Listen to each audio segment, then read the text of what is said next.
the enhancement of the existing SCCs in all the other provinces was scheduled to start in April 2021.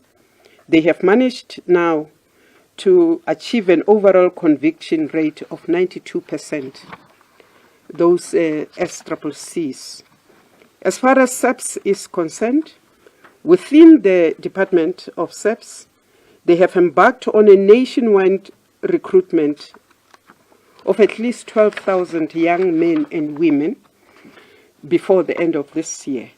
The recruitment of 7,000 is in its final stages, while later in the year, SEPS will recruit the next 5,000 to undergo their basic training next year. The 7,000 are those that were recruited in the financial year 2019-2020 intake, and they are ready, as I said, to start with the basic police and development program. And the training of the next 7,000, plus the additional 3,000 that make up SEPS reservist and public service administration members, will commence in the new year 2022-2023. This past week, the department also advertised the recruitment of graduates, hoping to attract Bachelors of Science graduates as well as all the others from the different academic fields. This, we hope, will increase the strength of SEPS in its mandate to prevent and fight crime within our communities. We will continually assess the capacity levels of SEPS and recruit accordingly to ensure that we increase the strength of the police from the 180,000 officers to service the country's population of more than 60 million people. Furthermore, units like Public Order Police, the Family Violence, Child Protection and Sexual Offences Investigating Unit, frontline at police stations, as well as the detectives, will be beefed up with the appointment of the new trainees to these much-stretched units. Not only will the efforts of the police be bolstered to restore law and order in the communities, but priority attention will also be given to the investigation of crimes against women, children, the elderly, and all the other vulnerable persons within our communities. When it comes to intelligence services, the ministers are also re-evaluating and assessing the capacity and strength of the intelligence services to undertake surveillance and monitoring of stability in the country. The report of the expert panels on the 2021 July unrest pointed us to several shortcomings in this work. The State Security Agency and Crime Intelligence will ensure that critical posts are filled, which were left vacant by suspensions, resignations, promotions, and even death. There is a 46% improvement in the filling of vacancies between 2019-2020 and 2020-2021 financial years. The vacancies at foreign stations have also decreased significantly. A forensic investigation was initiated and a forensic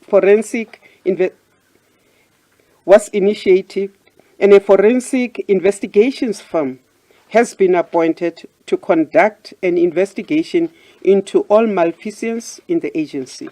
The agency has recently dismissed about 4 members who have already been found guilty of fraud and corruption. The agency has also made much progress in terms of working with the investigative directorate to ensure that persons who were involved in criminality will be prosecuted. As far as defense is concerned, we are ready to support the law enforcement agencies that deal with any threats to security and stability in a country.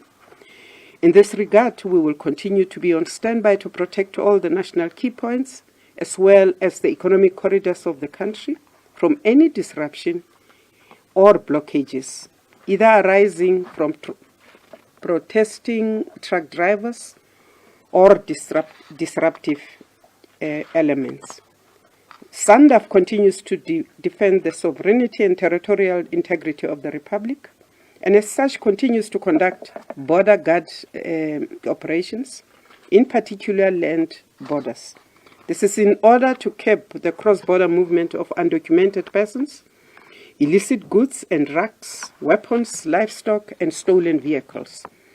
The Defence Force has registered a spectacular success in this regard by intercepting many luxury cars that were being smuggled into the neighboring countries and the interception of drug smuggling. As our nation continues to grapple with service delivery challenges, SANDF is there to lend a hand, in particular as it relates to infrastructure.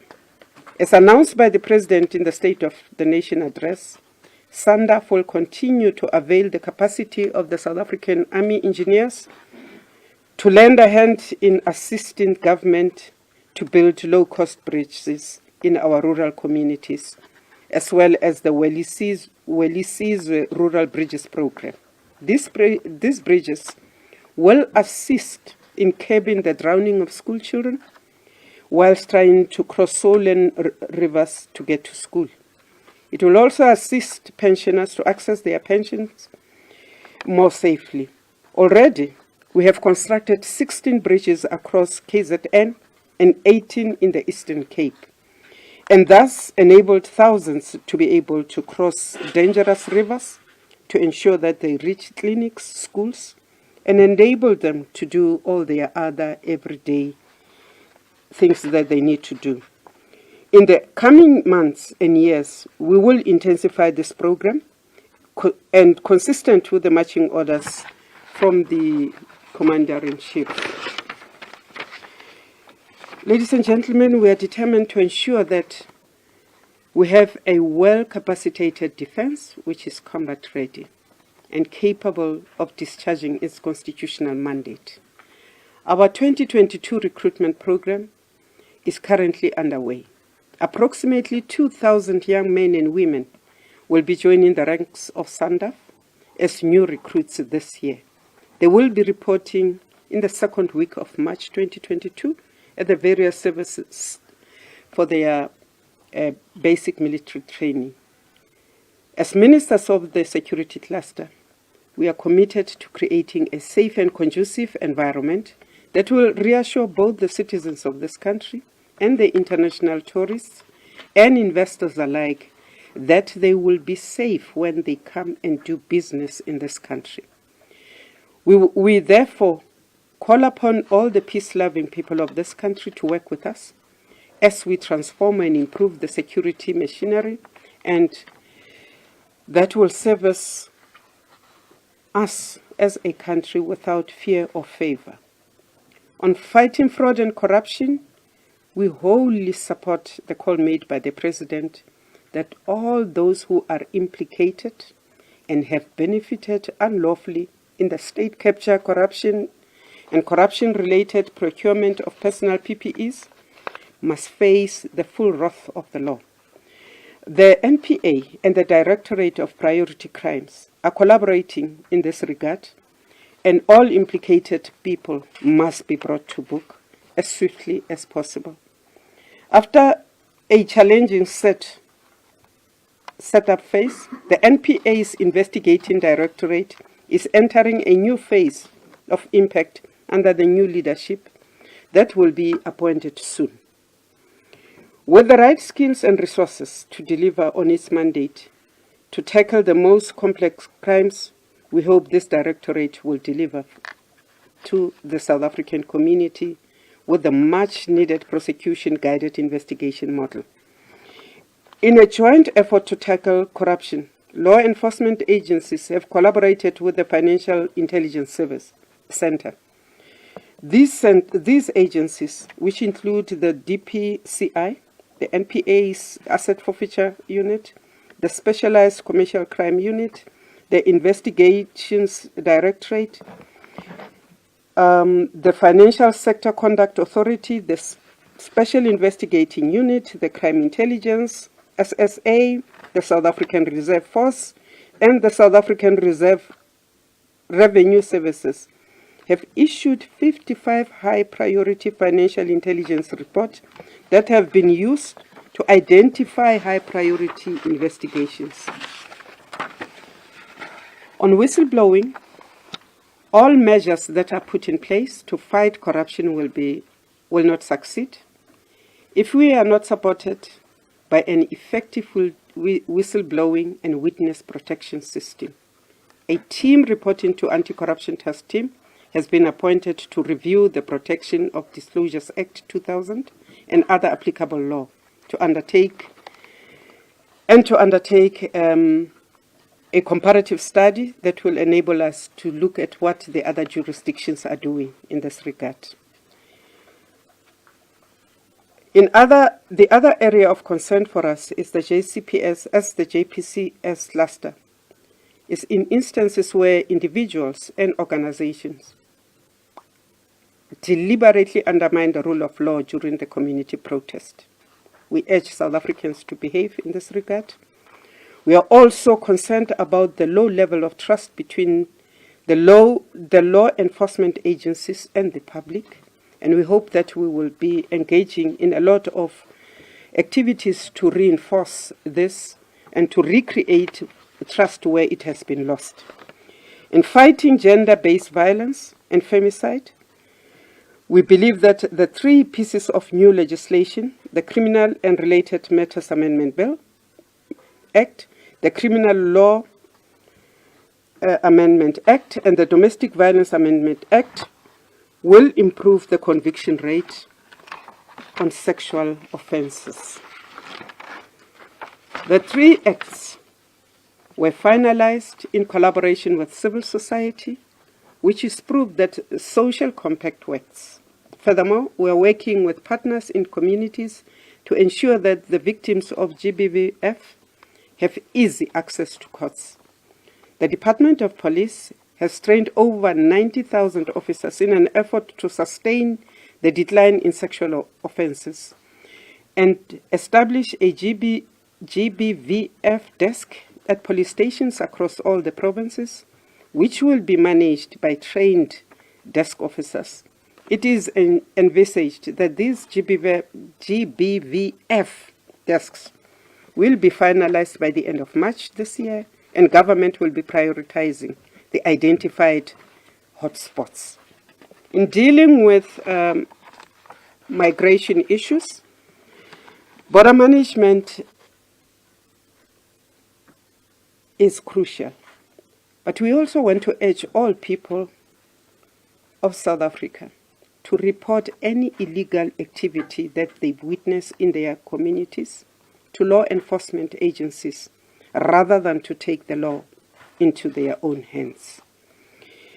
The Commissioner for Border Management, BMA, has been appointed, and all the relevant departments are contributing to make this border management agency a reality.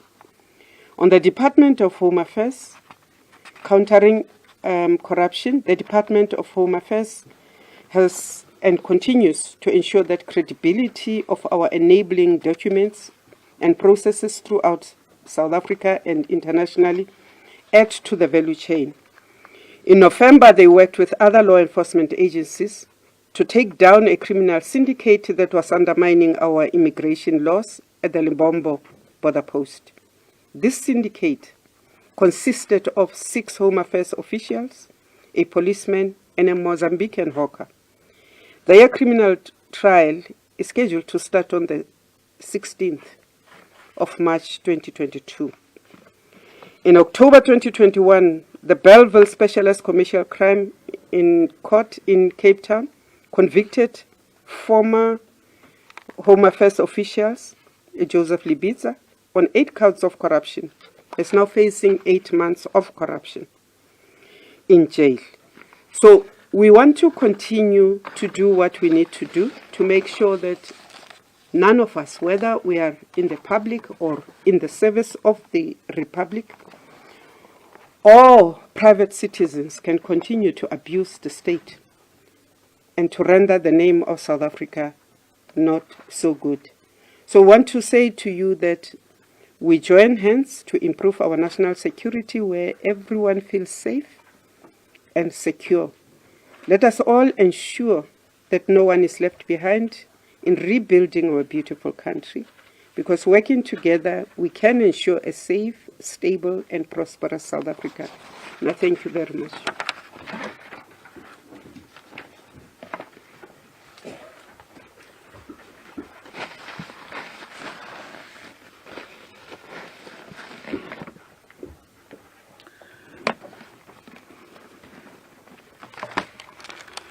Thank you, Minister Modise. Maybe just to say, Mr. Libita will be facing 8 years in jail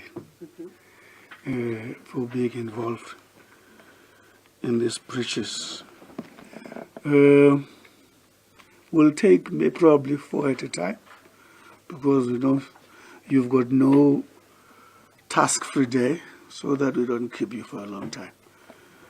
Now, this is the time to converse with us, as long as you tell us where you are from, which home you come from.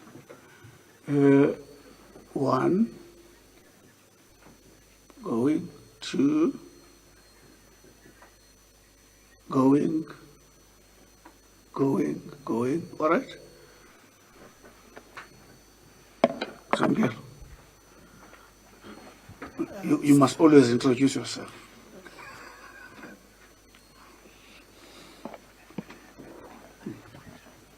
Sankele here from the SAPC.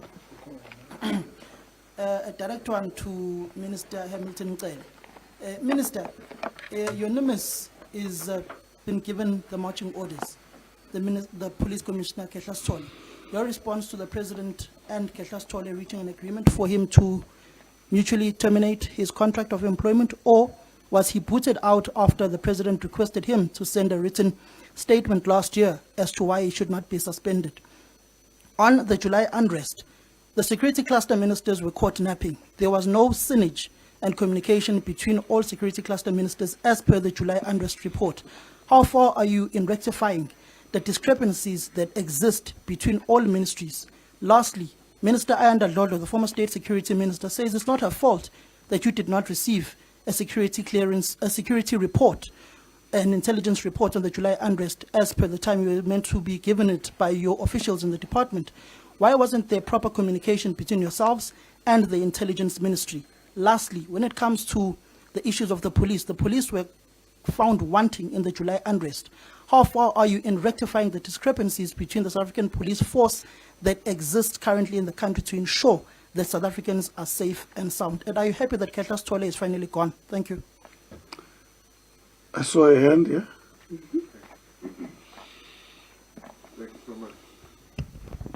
Thank you. My name is Govan Whittles from eNCA. I have a number of questions, sir. I'm wondering if I should just throw all of them. Hey, how many do you have? Yeah, there are about 7. So. Okay, I'll take the answers and then come again. Can we stick to not more than 4 at a given time? Thank you so much. We allowed Samkelo because you are few. We allowed Samkelo to do the unusual thing to ask 4 questions. And he took advantage of that. Fine. Thank you so much. We heard in the statement the Minister of Defense referring to the establishment of the commercial crimes courts, different provinces. The Minister of Justice had said that he expected some information around corruption courts from the State of the Nation address. Is that the same thing? Are you talking about those courts, or are there other courts that you believe should be set up? And then regarding the SANDF, Minister Modise said there's a report that says South Africa is in danger of violating legally binding international aeronautical and maritime search and rescue laws because the government is unable to maintain critical defense equipment that's needed for life-saving deep-sea operations. This off the back of a presentation by Denel and concerns raised in another report that it wouldn't be able to meet its contractual obligations to supply parts for the Air Force to service its fleet.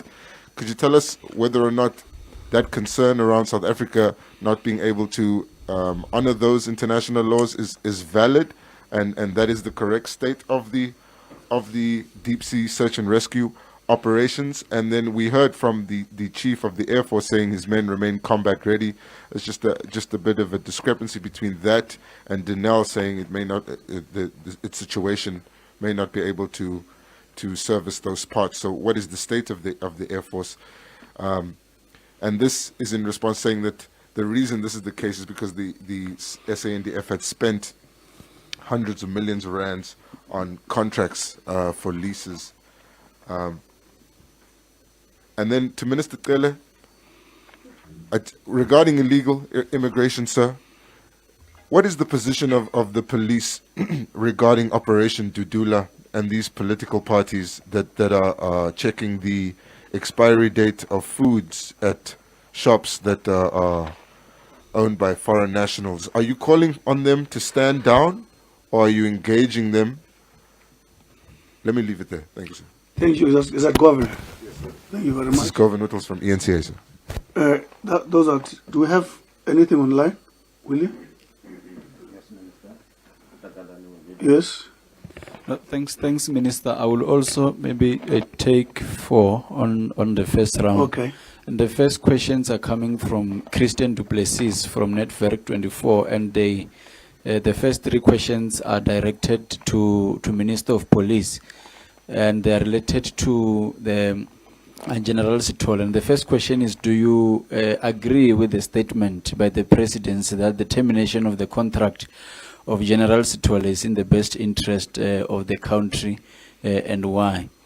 And the second question, the Sunday Times reported that Sithole was given the marching orders because of his political links and because he was not going to implement the findings of the Zondo Commission of Inquiry. And do you agree with that? And the third one, do you think the public spurt between yourself and the Commissioner contributed to his departure? And the last of this round, Minister, is from Amanda Watson from the Citizen. And the question is also directed to Minister of Police. Has anyone been identified as a replacement for General Sithole yet? And if not, by when do you expect to make the announcement? Thanks. Thank you very much. Interestingly, if I listen to the questions, the order is as the arrangement of the ministers. So we start with the Minister. Thank you very much. Please, the motion.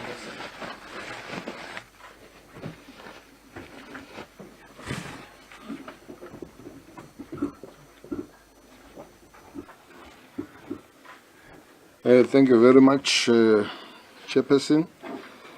As you are seated there, you are from the Presidency, so we will answer all the questions about the stall. Not a single one I'm going to answer, because that is a Presidency issue. I'm sure we're fine on that one.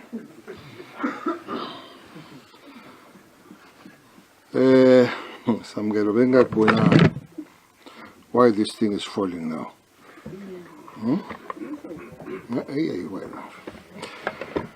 There was no synergy. That has been said, Samuel, that there could have been better coordination and in prompt reaction and response during the July, both in Gauteng and KZN. The panel of experts led by Professor Sandy Africa, they've just emphasized that point, which was the point that even from our side we have accepted that there were gaps in dealing with those matters. The response of the relevant units of policing is not just policing; they should be relevant. Your POP, which, by the way, is one thing that needs to be corrected as much quick as we can. As Falam called that you should at least that time have 12,000 members of the POP. There are 5,000 as we speak, so they could not then have responded quickly. We hope that this new recruitment of these 12,000 young South Africans will help to really enhance those units that need younger people. Because even with those that are there, there is a complaint about the age and all that kind of stuff. So we definitely, we would not sit here and say we were maximal in terms of synergizing, that there were those gaps. Minister Dlodlo, indeed, the issue here was not the management and net joints getting the information. The issue was the minister getting the information. That response, I'm sure this even tells you that it was not from the Minister of State Security to the Minister of Police, because that has been the narrative all the time, and which I'm sure now it has been clarified that there was never a handover of information or intelligence information from minister to minister. What happened on those police and the briefed and all that, that's another story that we can explain. But today, South Africa knows that there was no minister to minister information. Maybe let me just close that point by saying I do get information, intelligence information. Even a few days ago, I do from the State Security Agency that comes to me and is signed for. That's a kind of information that one was talking about. That I think it has been explained time and again. Nothing much done by the police. It's a pity that we don't talk about what police did, Samuel.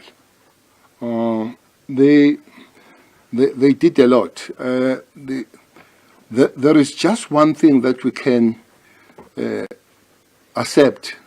Maybe they did not respond quick as they could, especially as it looked now that police did not respond, especially in the places like townships where there are black business. The destruction was huge there. You even today when you go to Bridge City and some other places, Guamashu and Umlazi, you can see that the destruction was big. But to say that police did not respond is not very true. You know, I'll always say, at one time the Provincial Commission Special of KZN crossed the line in defending some places, including a place called Pavilion. You know that is in the township, Pavilion, just on the other side is a township that you know. On that one, he had to send a special task force, which is out of line on the police operations. People like NIU, people like Special Task Force are not sent to deal with the masses per se. But one other thing that one can raise there, the communities themselves were big in protection of this establishment, and together with in some areas worked very well with the private security company, though in other places private security company didn't do very well, like your Phoenix and all that. But there was that. There could have been worse destruction if police did not work together with the community in some other places. Maybe that they responded on the later stage when the destruction especially in the African township has happened. The political links, it's unfortunate that you are not asking Sunday Times.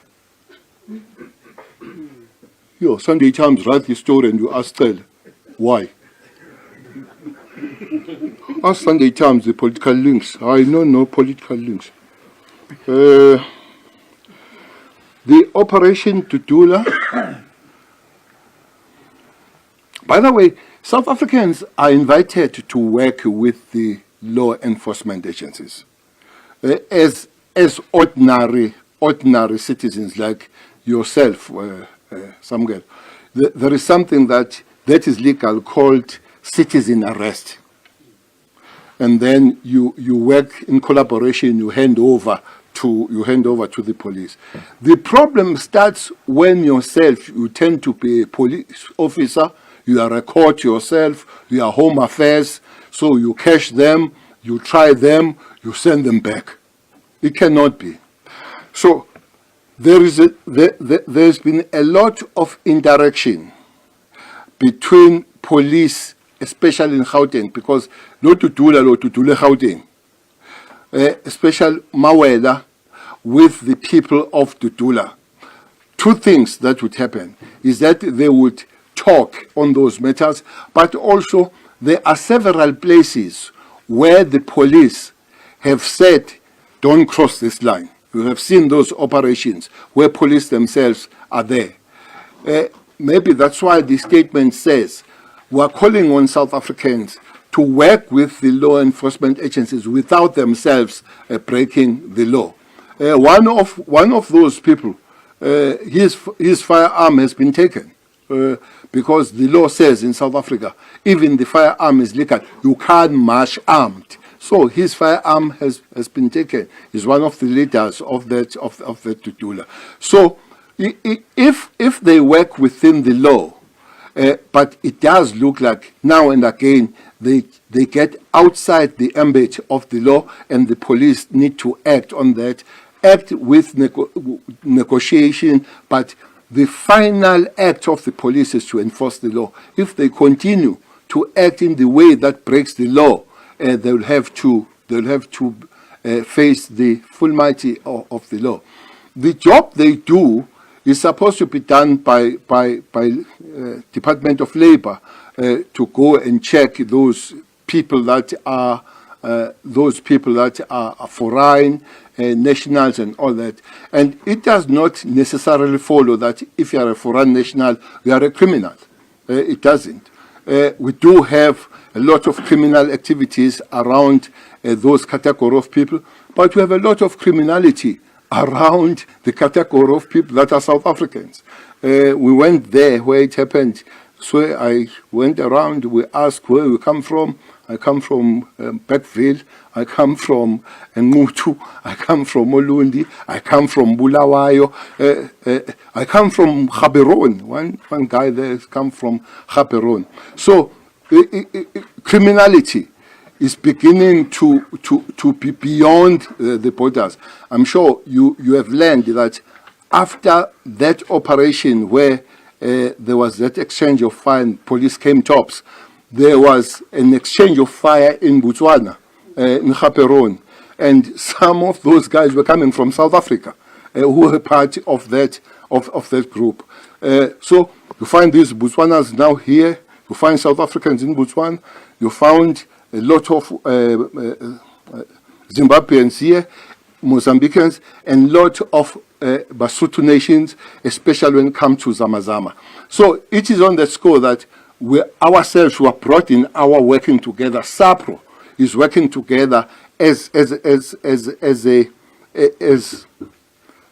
these neighboring countries, which the ministers themselves are taking the initiative that we work together on that matter.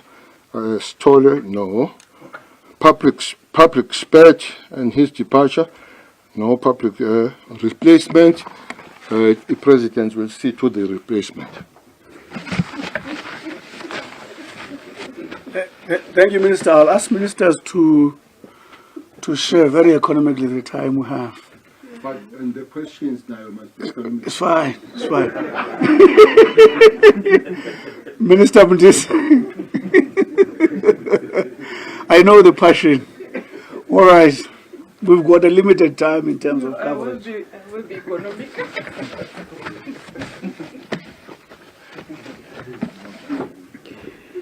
No, I will be economical. We have one question split into two. Is South Africa facing violation of the international maritime laws? Yes and no.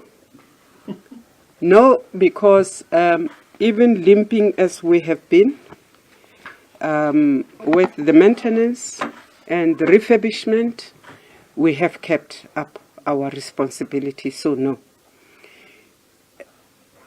We fortunately have one of the first new patrol ships already in the dock in Simonstown.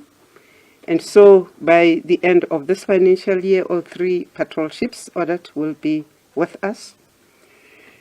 Are we happy with what we have to go up to the North Pole as is our responsibility? We think that in the coming financial year we'll be able to replace and make sure that we do have a serviceable ship that will enable us to do that. So we take our responsibilities very seriously. And for those who may have forgotten, our coastal responsibilities are also very long. It takes a toll on the South African National Defence Force budget because on the one side we go as far as Angola, the other one is Tanzania. I think we patrol up to there.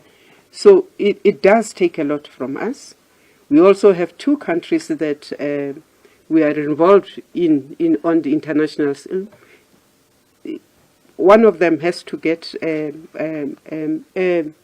support and maritime support from us. So yes, we are looking at that. But so we're not only going to be refurbishing for this responsibility. We are going to be coming out with a plan. Once it is finalized, we will put it in the public. And to go on to the Dinel, we're also looking very seriously at Dinel. And when we have refined to DEPSEC our discussions around Dinel as firstly DOD, and DOD with a public enterprise and the presidency, we will come out publicly what we think needs to happen around the issues Dinel and the refurbishment of the defense industry and South Africa. Thank you very much.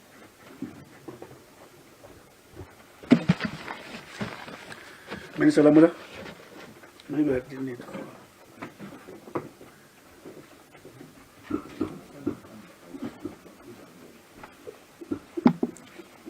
Thank you very much, Minister Ngugubele. My question is only one, related to what Gavin Watson says. It's the presidency statement on the...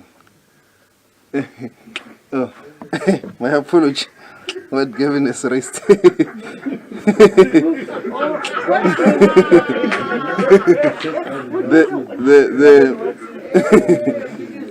It's in relation to to what he says is a corruption court. The president in the State of the Nation address spoke about the issue of the prioritization of the court role for corruption matters. And at the height of the COVID-19 related corruption matters, he instructed the state to look into the possibility of establishing additional specialized commercial crimes court to increase the capacity of the courts to handle some of the matters that will obviously emanate from the those COVID-19 related procurement matters. And hence the statement says that to date 4 special commercial crimes courts were established, which is Limpopo, Mpumalanga, Northern Cape, and the Northwest. That was the first phase, which they are already in existence, operating as we speak. And the conviction rate that was reported comes from that process. The second phase was for the establishment in Mthatha and in East London. And as we speak, they have been established. It was also to enhance the Palm Ridge court and also the Pretoria North court, which has also been enhanced for them to take more capacity, to have more capacity to handle these matters. The specialized commercial crimes court handles matters of organized crime, white-collar crime, including corruption.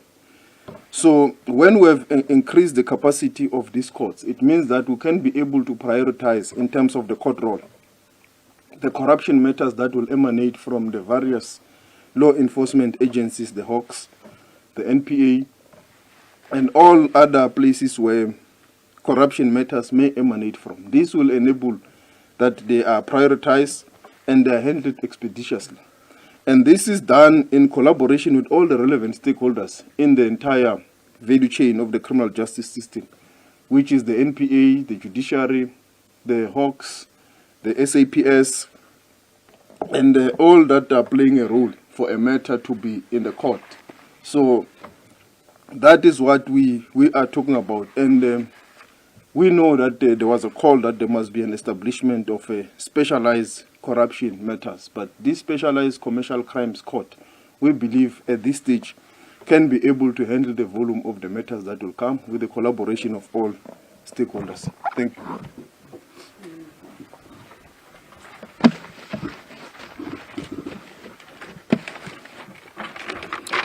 Thank you, Mr. Ramula.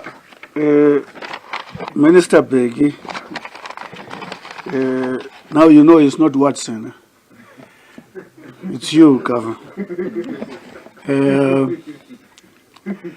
Minister Begi has actually said I must earn my salary. Colleagues, the President has issued a statement with regard to Commissioner Stoll, that after a conversation, they agreed that end of March, they part ways. And the President said openly that they agreed that it's in the interest of the country to do so.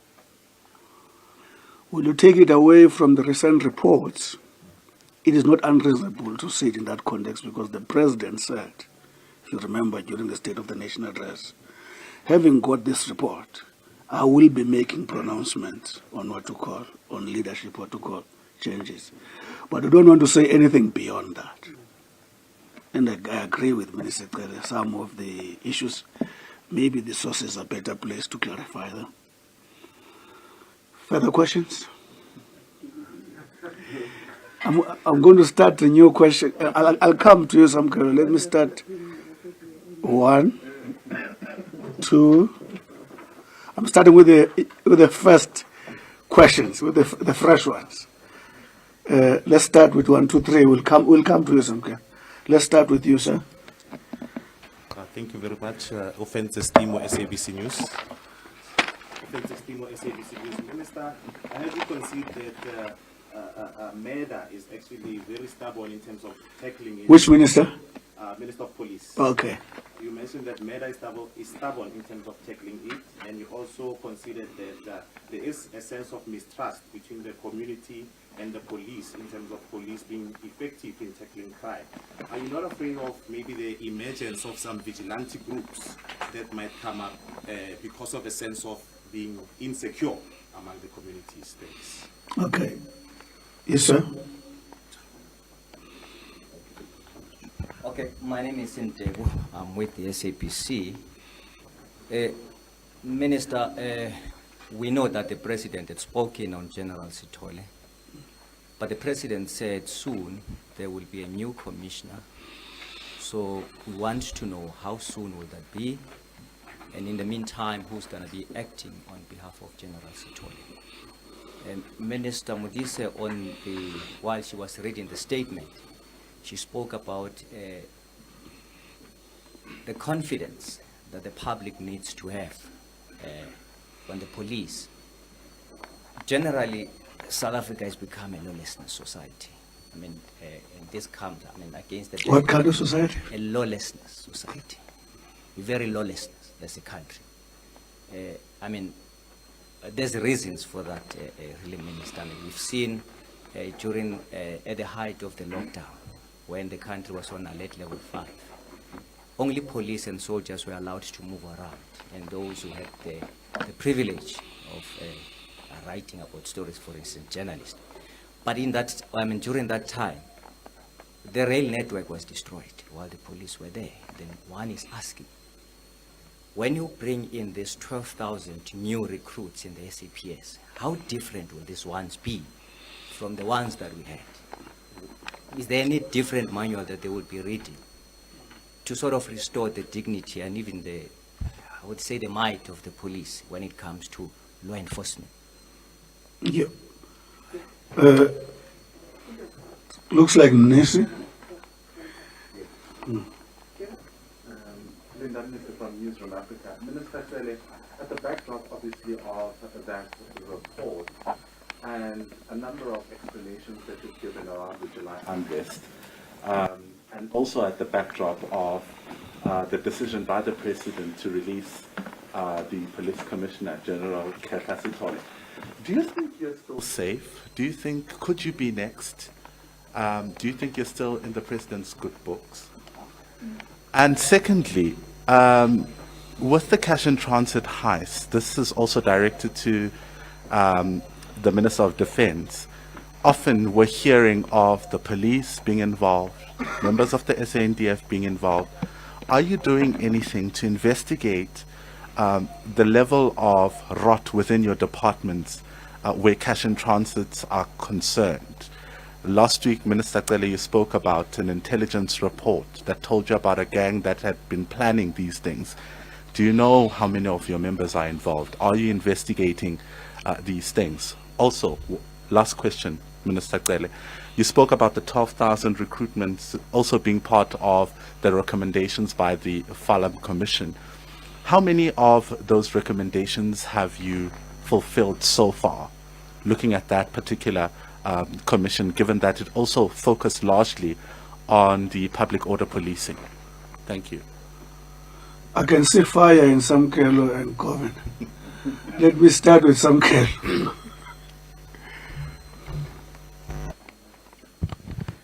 Minister Cele, can I just challenge you on one part? Because I think it's largely unfair of you to speak of Khetla Sithole at the State of the Nation address and then come here today and say no. You, oh, you can't see me. Oh, young boy,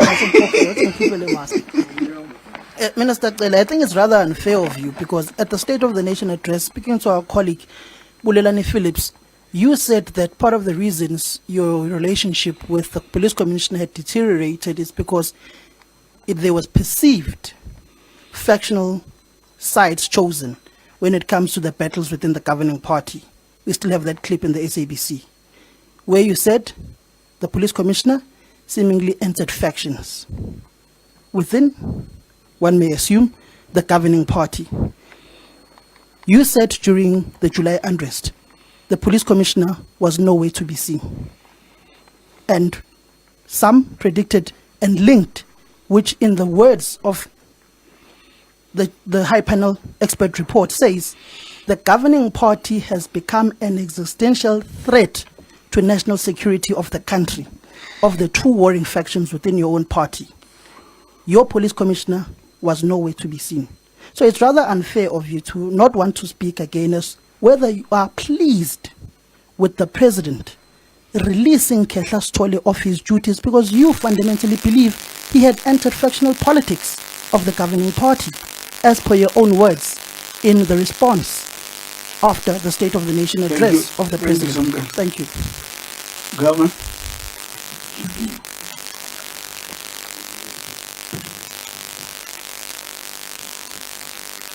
Thank you. Thank you so much for another opportunity.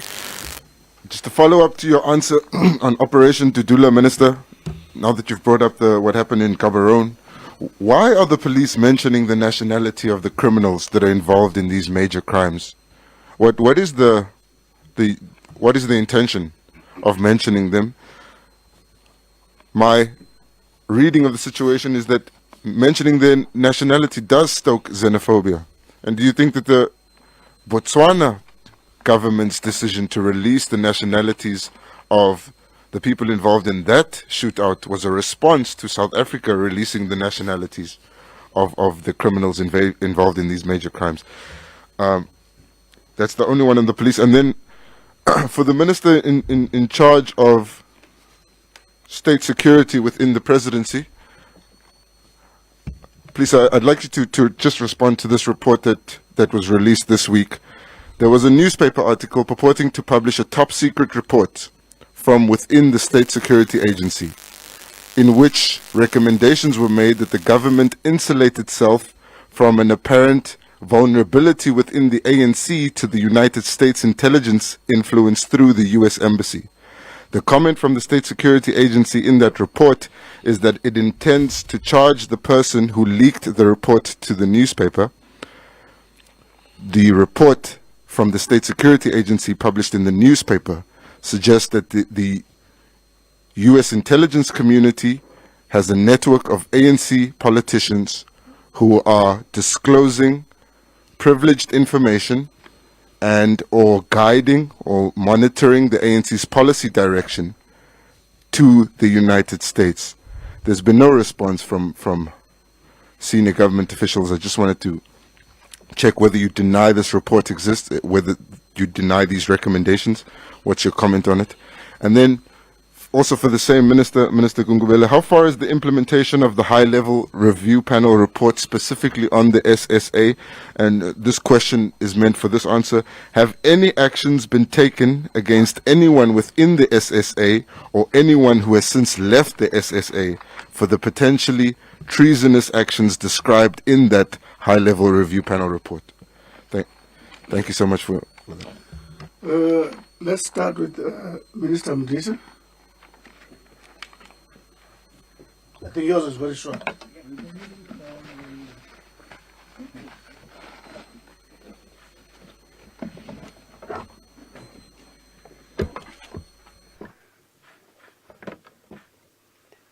Thank you. Indeed, I've got only one question. Are we doing anything to uncover and deal with the rot in the department? We're doing that. I am waiting for a report on the member of the SANDAF who was found on the scene of a heist, and the internal as well as the court processes will fall into place. You will remember that members of this particular department are also governed not only by the laws of the country, they also have a strict code which guides their behavior and conduct, and therefore all the instruments within the military and the military courts will be used. We want to say that we're not only doing this because there is a cash in heist, we are also intending to have a closer look at the military court system. We are having a conversation with the military police. We are also very clear that we are not going to have issues related to the budget. So it is not just the behavior of the individual. We are also looking section by section what is ailing us, what systems are making it easy for corruption or malfeasance to take place within the department, and we will be dealing with it once we have all our ducks in a row. As I want to steal a minute and deal with the issues which I think you were directing to Ndate Cele on foreign nationals. I have no problem with police keeping mum about the nationality of the offenders. But I think that sometimes we are too shy to say to people who cross the borders legally and illegally, who reside amongst us, who do not respect our laws, traditions and cultures, that we are fed up. That does not turn us into people who are, xenophobic. I make an example which sounds like nothing. When I entered Tanzania in 1976, I was wearing a miniskirt, and a miniskirt was outlawed in Tanzania. I could not leave the airport facilities until the ANC had found me a kanga to wear to respect the laws of the country. And in every country I have been, and in every country I continue to be, I make sure that I am on the right side of the laws. And that is all we are saying. The truth of the matter is that most of the syndicates are not run by South Africans. And we're too ashamed to say that in Tatikele. What is happening in Orkney and Potchefstroom we need to give a little closer look at, because it is syndicates who sometimes deal with matters which take away even the water supplies which is supposed to be routed to people. And then we blame the municipality. So we need to say, come stay with us. Yes, if you are legal. If you are not legal, please approach us for help. If you are in trouble, we will see how we help you. If we have to deport you, we will also not be apologetic about deporting you. But please respect us. Thank you, Mr. Girl.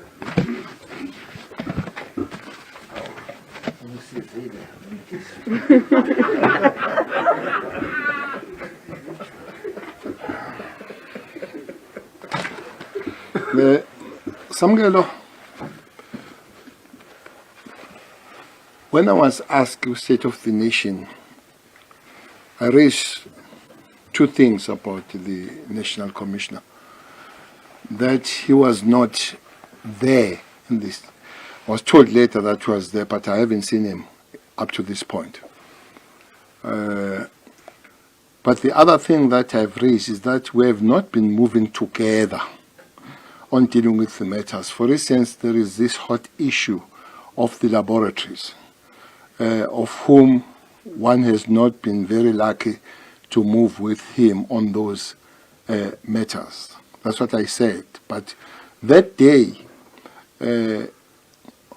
every day of the State of the Nation, we start by addressing the forces that you see around there. It was not part of that. It was the deputies.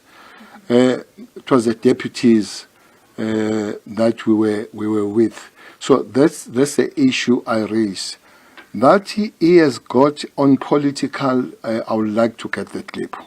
That he has got on political. Yes, that's that. You say I said he was nowhere to be seen. I don't know where did you see him when. During the KZN and Gauteng. So because I was not saying something that I've seen alone. Your clan was asking where is the National Commissioner? The clan yakho ye media, the fraternity. You were asking now where wawubuza. So to make as if now is my establishing my finding ukuthi he wasn't there. That's unfair on your side. Because you remember that you also asked that question. He wasn't. But that question, that finding doesn't mean that we are at war. I was just mentioning something that was there by the public to be seen. Because I've said it before in other platforms, I'll repeat here. On the 7th, when there was the day when Ifum Sholozi did not hand himself over, we're supposed to arrest. I invited that let's go to KZN so that from the ground we deal with the matters. It didn't turn up. Deputies, they did. We sat there and we did the job until it happened at 11:20. So I just want to remind ourselves that that is not only the narrative from Tyler that it happened. Lawlessness, I will have to get the interpreted the proper English. What does it mean to be lawlessness? Lamola maybe can tell her. He's overpopulated in prison. He's overpopulated as he sits there. He has gone to president twice, asking the president to give him the space. And all those people that are overpopulated there, they don't go there on toy. Knock in the prison and say, please look us. They are taken there, they are arrested, they are investigated, they are taken through courts, and they are sent there. And most of them, especially with the question of the GBVF, are doing life. We've got more than 6,000 people doing life. Last week, you saw how the agencies responded. You were there. If you were not there, you saw the story, they told it, how the agencies responded in the multinational criminal syndicate. I'm sure you have been following the things of Zamazamas, Orkney, where the police had 24 underground operation chasing those guys and police winning at the end of the day. Indeed, to say is lawlessness, I think, is a bit of exaggeration. We have a problem of crime here. We don't have Brazilian issues, Mexican issues, where criminals, they wake up the next morning and say, we're running this prison. They literally run the prison, and Waters and the ministers like Lamula, they can't go to that prison. There is no place here where we can go. So I think it's an exaggeration to say we have become is a lawlessness country.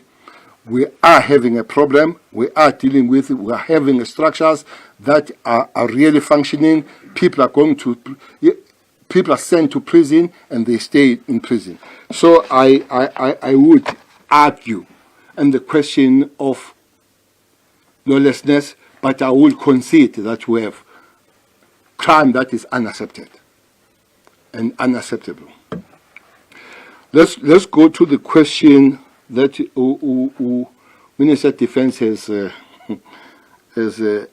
responded, Gavin. I'll end there. I won't give your surname. I'll end there. You know, we work together, SAPCO, and there are other bodies that we work together with. We meet the ministers from. We share this information. So there's nothing wrong. There's nothing wrong with South Africans and even those countries knowing that there are syndicates that are working together across the borders. So which also should encourage us as a government or as governments to work together on that matter. And there is nothing xenophobic about it.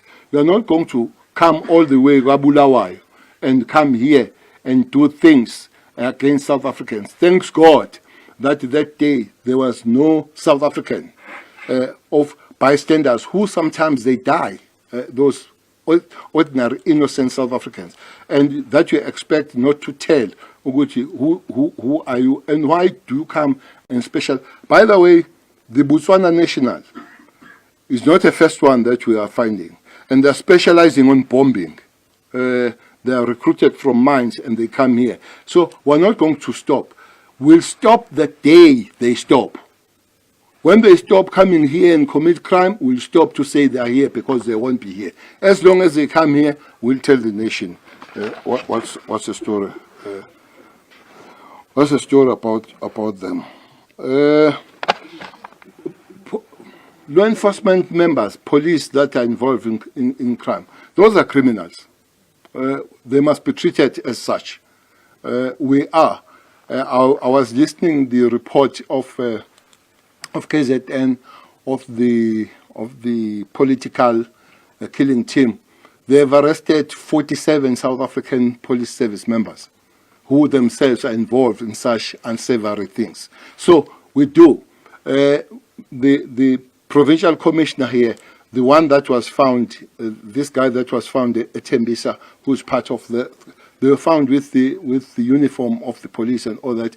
I'm glad that they are about to know, or they know where that uniform came from.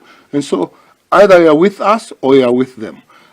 But we agree that the level of criminality that puts our members in criminality is really worrying some we hope there is no fire. We hope there is no fire. But we need to check that. Let's proceed. That's that.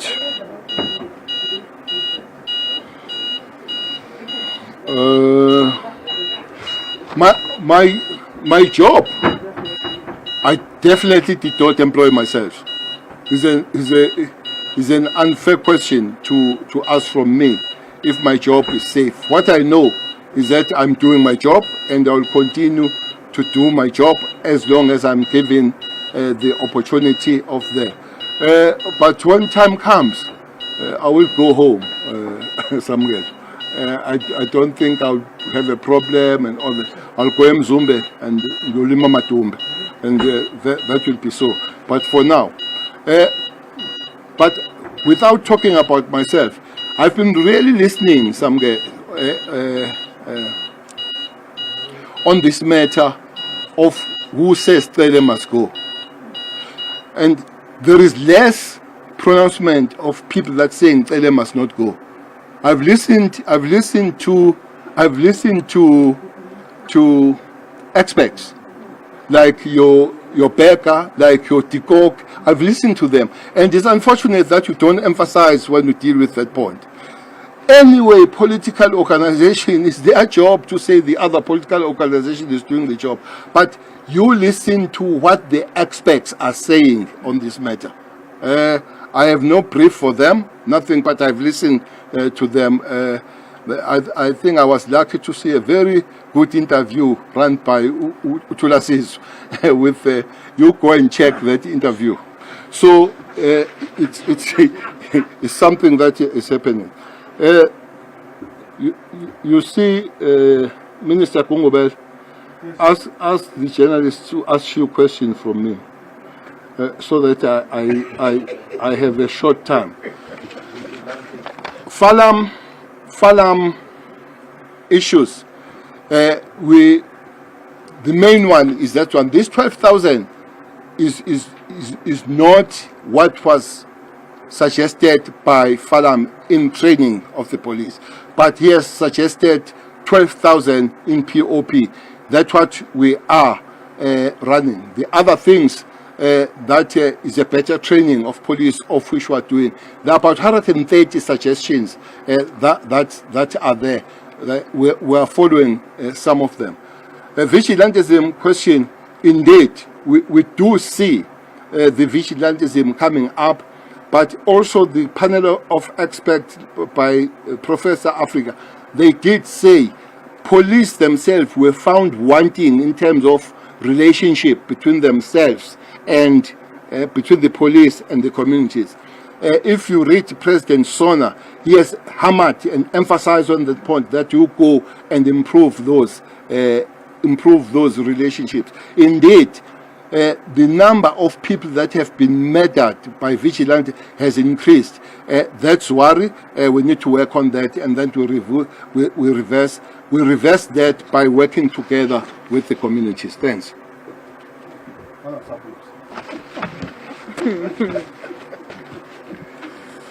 Thank you, Mr. Keller. Thank you, Mr. Mdisa. Quickly, Governor, on the issue of illegal use of information, that matter, I'm advised, is in the court counters. So once it's there, it's in the process of justice. So it will not be clever for me to try to think that I can tell you something about it. We should leave it there because it's quite a sensitive matter. You see, when you deal with matters of security, you don't imagine. You must be exact in punctuation and words. So my apology, I will not assist on that. On the issue of what have we done with regard to the people who have been found on the wrong side of the law, no less than 5 people have already, if I remember very well, have been fired and actually have been subjected to discipline. 2, I'm sure, have been fired. And a big number of them, as we talk to you now, they are in front of the ID where they are being made to answer questions on their areas of implication, where they are implicated. Quite a big number. That process is ongoing. It's a huge number. They have completed questioning a number of them. And on the high-level panel, on my arrival, in a short, we have been able to fill some key desperate positions. You must know English is not my first language. Positions that can't wait, so that we move. For instance, we have filled some positions in the foreign and inside. We are focusing on the key areas of institutional distortion. But having said all that, in a short space of time, we'll be tabling a blueprint with regard to where the SASA is going. And as I'm talking to you now, a national security trust strategy on national security is already in process, which will be consulted with public. That is how far I can give you on the program. Otherwise, all those recommendations, we assist with them, and society will see exactly what we are doing, not just as a SSA, but as the entire security cluster. We can only allow 4 questions now. If we have online, Thanks, Minister. those are the only questions we're going to deal with. Yes? I hope I'm audible. The first question is coming from Christian Duplessis from Network 24, directed to the Minister in the Presidency. And the first question is whether it is true, as reported by Sunday Times, that President Cyril Ramaphosa is unhappy about the statement by DERCO that Russia should withdraw its troops from Ukraine because this is a contradiction of government's position on the issue. And the second one is the standpoint that Russian troops should withdraw from Ukraine, the official standpoint of government. And the following question is from Sumen Naidu, who is a freelance journalist, and the question is directed to Minister of Defense. And the question is there any plan to send military assistance to evacuate South Africans affected in Russia-Ukraine conflict? And there's a question from Tamar Khan from Business Day. The question is, it's been more than 6 months since the KZN and Gauteng riots. Why has no one yet been held accountable? Thanks. Minister of Defense.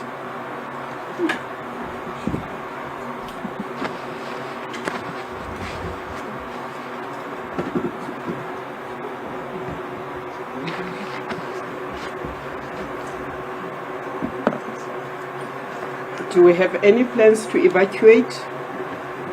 Not as yet. We have not officially been told that South Africans wish to be evacuated either from Ukraine or from Russia. You will know that South Africa believes in dialogue, and we are hoping that dialogue will actually be followed in this situation. And that's all I can say. If and when the need arises, we will inform you. Mr. Clever? 20 seconds.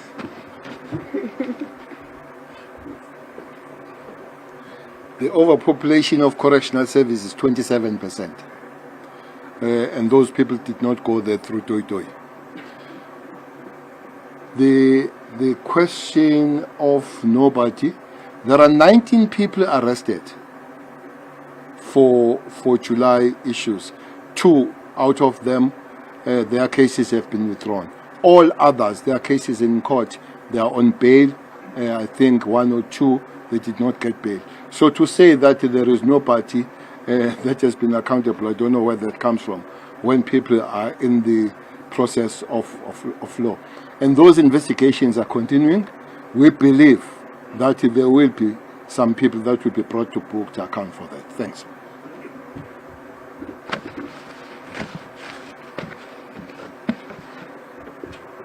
Thank you very much. On the issue of Ukraine, the President was very clear on the matter as a Commander-in-Chief with regard to negotiation, mediation. Over and above that, it is a stance of this country, in particular the last cabinet, that will always prefer peaceful solutions of conflicts. We will always be opposed to any conflict that leads to a loss of life. And we are not prepared to comment beyond that at the moment. Yes, Samke. I thought I said that those were the last questions. I just want to ask one question. I don't know if the Minister of Justice could be permissible to answer this question to us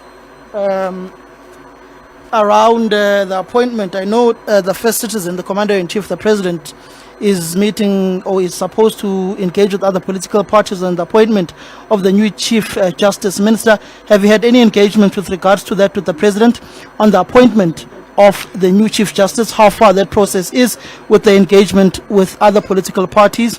And he said that he is not bound to take the JSC recommendation as is and appoint Justice Maya. Thank you. I think Sorry, Minister, you've just raised something. I don't know if you were answering the question on whether South Africa's official position remains that Russia should withdraw from Ukraine.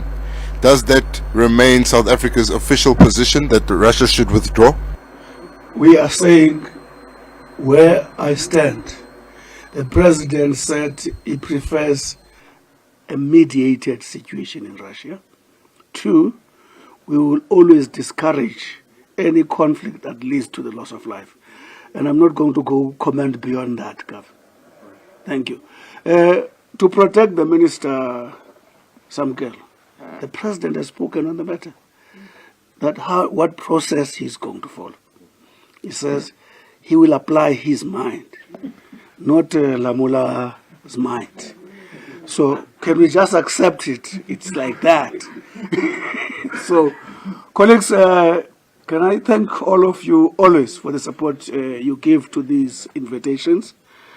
And any other follow-up, Mr. Waloi will assist. Thank you, ministers. Thank you to all of you, ladies and gentlemen. That's the end of our exercise. Thank you very much.